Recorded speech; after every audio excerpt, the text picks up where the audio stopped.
괌을 강타했던 슈퍼태풍 마와르가 지나간 지 한 달이 지났습니다. 지난 한 달간 괌은 태풍의 후유증으로 엄청난 불편함을 겪어야만 했습니다. 오늘 영상에서는 그동안의 괌의 생활상의 복구, 그리고 영상 끝에 가서는 괌 여행의 가능 시기에 대해서 이야기해보도록 하겠습니다.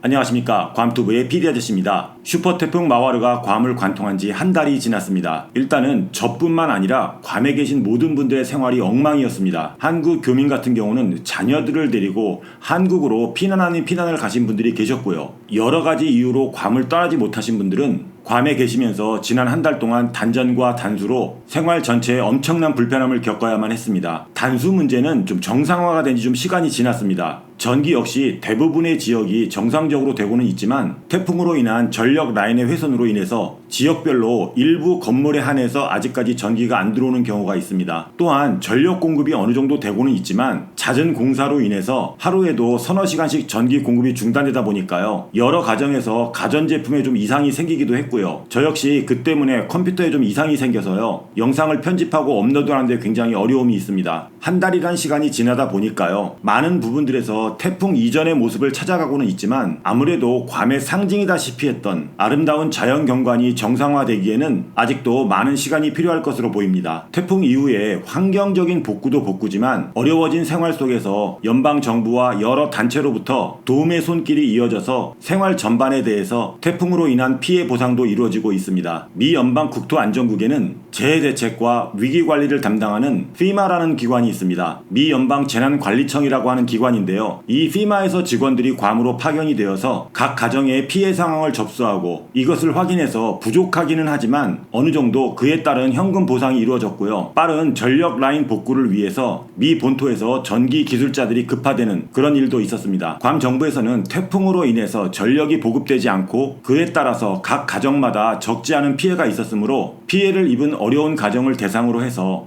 지난 4주간의 지출 내역과 현재 보유한 현금, 그리고 은행 잔고를 제출하면 간단한 확인 절차를 거쳐서 가구당 최대 700불까지 식자재를 살 수 있는 그런 카드를 발급해주고 있습니다. 또한 전기국에서는 그동안에 굉장히 불편했던 점을 감안해서 6개월간 매달 100불씩 전기요금을 지원을 해주기로 하였습니다. 아울러서 괌 관광청에서는 여행객들의 방문이 없기 때문에 여행 관련업을 하고 있는 자격을 갖춘 사업자에 한해서 $1,000 이상의 지원금을 주기도 했습니다. 한편 이번 태풍을 겪으면서 한인사회에서도 훈훈한 이야기가 많았습니다. 가장 발빠르게 구호품을 전달했던 제괌 대한체육회는 세계 각국에 퍼져 있는 한인체육회 단체로부터 성금을 받아서 교민 200분에게 구호품을 전달했고요. 괌 한인회에서도 일부 대형 마켓에서 사용할 수 있는 상품권을 교민들에게 나눠주기도 하였습니다. 또한 세계무역협회에서는 생수와 즉석밥을 약 300분에게 나눠드리는 행사를 가졌었고요. 이러한 큰 규모의 단체의 선행도 선행이지만 전기와 물도 나오지 않는 상황에서 매일같이 식사와 반찬을 무료로 제공했던 식당이 있었습니다. 하몬에 있는 한인상가 내에 있는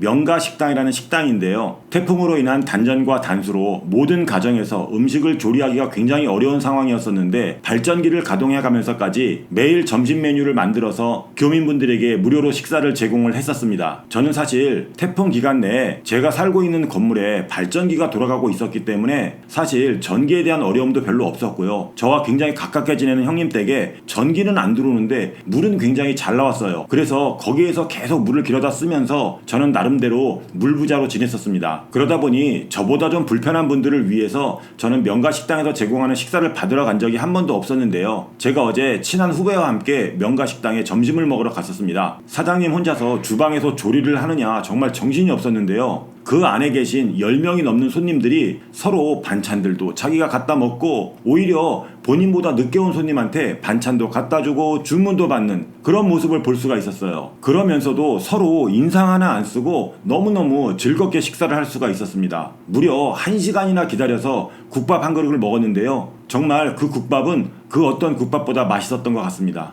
최소한 향후 몇 년 동안은 이 명가식당은 특별 까방권을 갖고 있지 않나 하는 생각이 들더라고요. 솔직히 한국의 경우 최근 논란이 되기도 했지만 사람들이 많이 몰리는 특별한 행사 기간이라든가 휴가철이나 또는 생필품 품귀 현상이 벌어질 때 보면 얄팍한 상술로 기존의 가격보다 좀 높게 바가지 요금을 받거나 또는 사재기를 하는 일부 사람들 때문에 좀 눈살을 찌푸리는 경우가 있는데요. 이번 태풍으로 인해서 괌에서는 물이라든가 얼음이라든가 그리고 일부 식자재에 대한 공급이 원활하지 못해서 굉장히 불편했었는데요. 그 누구도 이런 부분에 대해서 부당 이득을 취하거나 또는 사재기를 하거나 그렇게 해서 원성을 사는 일이 없었습니다. 오히려 서로 필요한 것에 대한 판매처를 공유하거나 얼음이 필요하신 분들에게는 본인 가정에서 얼린 얼음을 서로 나눔을 하고 또는 급하게 필요한 비상약들도 나눔을 함으로써 교민들의 따뜻하고 훈훈한 마음이 느껴졌습니다. 사실 어려운 상황에서 남을 배려하거나 양보한다는 게 정말 쉽지 않은 건데요. 한인 단톡방에서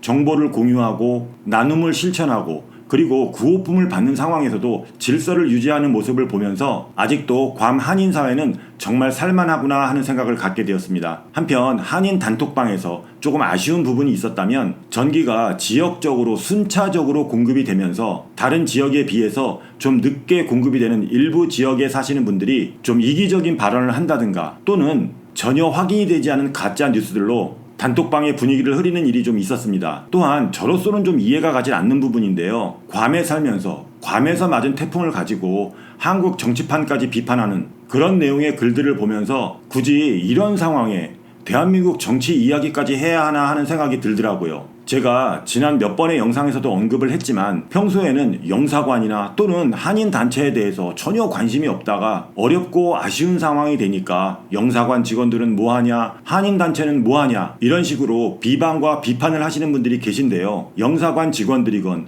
또 한인회 임원들이건 그들도 여러분들과 똑같이 태풍을 맞고 어려움을 겪고 있는 사람들이에요. 그런데 그분들이라고 해서 이런 상황에서 내 가족을 지키고 내 가정을 돌봐야 되는데 그렇게 쉽게 남을 위해서 시간을 할애할 수 있을까 하는 것입니다. 이럴 때일수록 어떤 특정 집단에 의지를 하기보다는 스스로 현명하게 도우면서 힘든 시기를 버티는 게 정답이 아닌가 하는 생각을 해봅니다. 이렇게 해서 태풍이 지나간 뒤 한 달이 지난 시점에서 괌의 전반적인 생활상에 대해서 이야기를 해봤고요. 지금부터는 여러분들이 가장 궁금해하시는 괌으로의 여행 가능 여부와 그 시기에 대해서 좀 이야기를 해보도록 하겠습니다. 우선 현지에 살고 있는 저의 시선으로 봤을 때 현재 괌의 상태는 여행을 하는데 전혀 문제가 없다고 생각을 합니다. 앞서 말씀드린 것처럼 자연 경관이 훼손이 되다 보니까 곳곳에 아직도 부러진 나무들이 있고 또 태풍의 잔해들이 있기는 하지만 사실 날씨는 뭐 말할 것도 없고요. 호텔이나 호텔 앞에 해변 같은 경우는 어느 정도 복구가 되었기 때문에 휴식을 목적으로 하는 괌 여행은 아무런 문제가 없다고 생각을 합니다. 관광객분들이 많이 찾는 식당들도 하나둘씩 정상 영업을 하고 있고요. 렌트카를 이용한 또는 가이드를 동반한 남부 투어도 가능하고 여러분들이 요즘 들어 좋아하시는 별빛 투어도 충분히 가능한 상황입니다. 렌트카 업체를 포함한 여러 옵션 업체들도 거의 정상 영업을 하고 있고요. 다만 괌을 오고 가는 항공사들이 아직 정상 운항을 하지 않다 보니까 항공편에 대한 불편함이 아직 남아있기는 한데요. 7월이 되면 어느 정도 항공편도 정상적인 운항을 할 거라고 예상을 해봅니다. 7월 이후 괌을 여행하시거나 또는 괌으로의 여행을 계획하시는 분들은 현재 티웨이 항공 같은 경우도 저렴한 가격으로 오픈이 되어 있으니까요. 조금 서두르시는 것도 좋은 방법일 거라고 생각합니다. 관 PD 아저씨. 자, 오늘은 태풍 마와르가 지나간 지 한 달이 지난 시점에서 괌에 대해서 이야기를 해보았고요. 그리고 괌으로의 여행 가능 시점에 대해서 짧게 이야기를 해봤는데요. 결론을 짧게 말씀드리자면 아직까지 몇 개 건물은 전기가 안 들어오는 곳도 있지만 괌 정부와 미 연방 정부 그리고 여러 단체들로부터 많은 도움으로 인해서 괌이 태풍 이전의 모습을 찾아가고는 있지만 자연 훼손에 대한 부분은 아직도 많은 시간이 필요하지만 여러분들이 편안하게 휴식하며 괌을 즐기기에는 충분한 환경이라는 것을 알려드리겠습니다. 오늘 제가 준비한 괌에 대한 이야기는 여기까지입니다. 오늘 내용이 괜찮았다면 좋아요 버튼 한 번씩 눌러주시고요. 여러분들의 생각과 여러분들의 의견 그리고 여러분들의 궁금한 점을 댓글로 남겨주시면 감사하겠습니다. 아울러 아직까지 구독을 안 하신 분들 구독도 해주시고요. 알림 설정까지 해놓으시면 바르고 빠른 괌에 대한 정보를 받아보실 수가 있습니다. 그럼 저는 다음 영상에서 또 다른 괌에 대한 유익한 이야기로 만나 뵙기로 하고요. 지금까지 괌에서 괌투브의 PD 아저씨였습니다. 감사합니다.